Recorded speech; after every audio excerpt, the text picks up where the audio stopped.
তোমার বিদেশ যাওয়ার টাকা।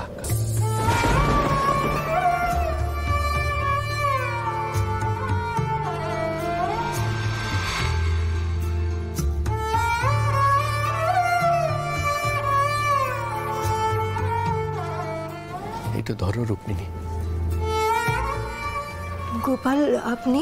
রুক্মিণী, আমাদের সম্পর্কটা 6 মাসের হলেও তুমি তো আমার স্ত্রী বটো। তোমার প্রতি আমার কিছু দায় দায়িত্ব আছে, সেইগুলো তো আমাকে পালন করতে হবে।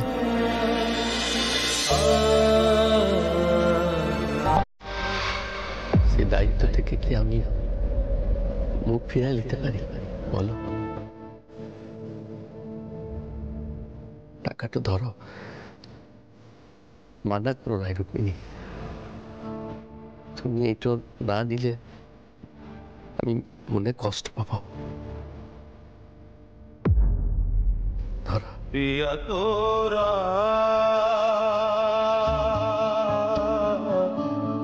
প্রিয়া তোরা। আর কিছুদিন পর তো স্বামীর কর্তব্যটুকু আর ফলাতে পারবো না। যে কটা দিন আছি এইটুকু কর্তব্য আমাকে পালন করতে দাও।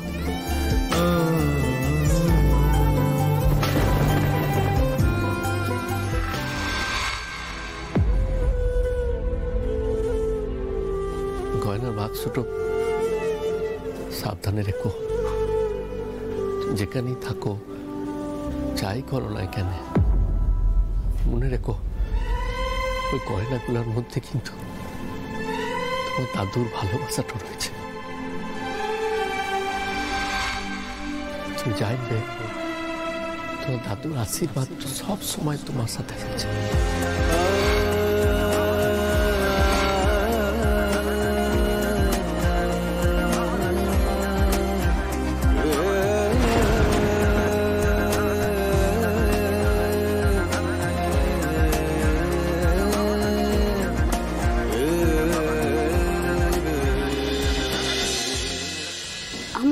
মাফ করে দিও দিদি। দাদা স্কুল থেকে ফেরার পথে আমাকে স্যাকরার দোকানে দেখে ফেলছে।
শেষ পার্টি করে নে, শেষ তেষ্টা মিটিয়ে নে।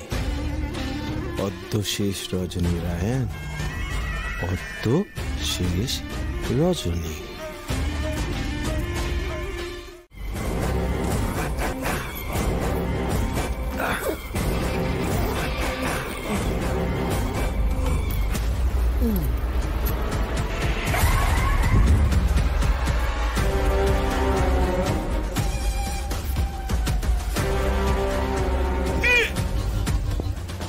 বাস ভারী রে।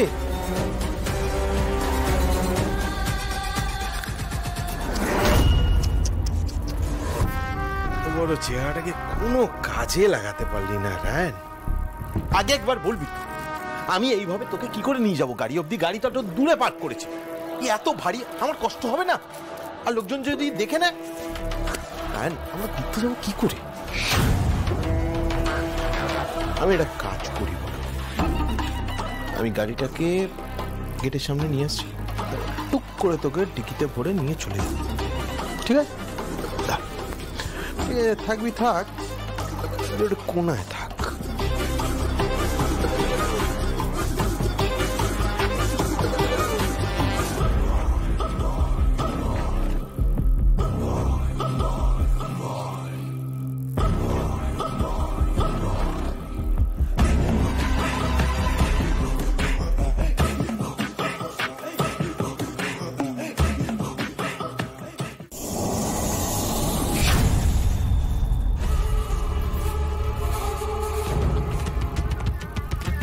পারুল, পারুল,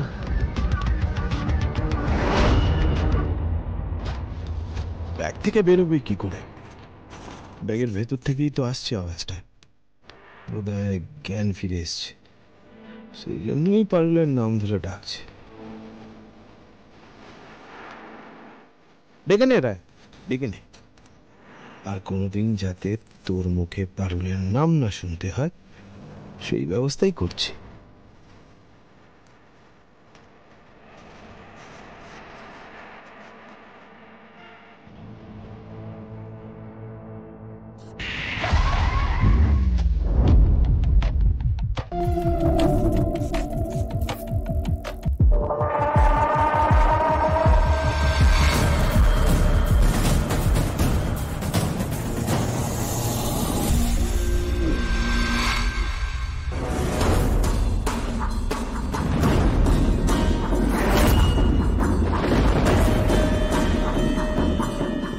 গুড বাই রায়।